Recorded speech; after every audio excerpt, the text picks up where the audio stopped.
Gjykata e Tiranës ka liruar nga qelia Frigul Millën, ish administratori i kompanisë farmaceutike CFO Pharma, në pronësi të Nadir Çaushollit. Vendimi është marrë në 5 mars 2026 dhe Milla duhet të paraqitet 2 herë në muaj para oficerëve të policisë gjyqësore.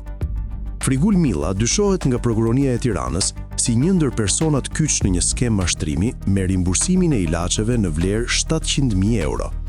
Gjykata e Tiranës caktoi ndaj tij masën e sigurimit arrest me burg në 4 nëntor 2025.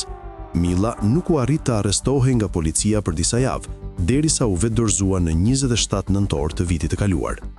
Së bashku me Millën, u caktua masë arresti edhe për ish-drejtorin e Fondit të Kujdesit Shëndetësor, Spartak Zeqa, si edhe masa më të buta për disa punonjëse të atij institucioni dhe vartëse të CFO Pharma.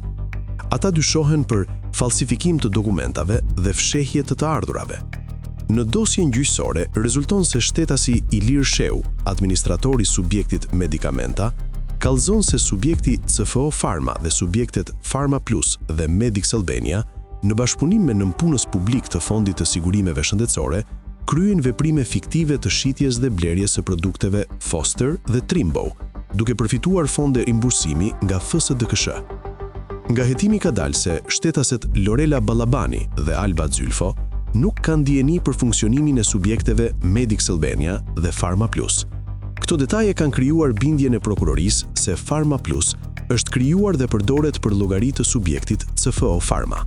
Po ashtu, subjekti Medix Albania rezulton se aktivitetin e tij e ka kryer vetëm me CFO Pharma, duke i shitur këtij të fundit medikamente për të cilat nuk dispononte gjendje, duke falsifikuar faturat e blerjes dhe gjendjen e inventarit në sistemin EDEPO.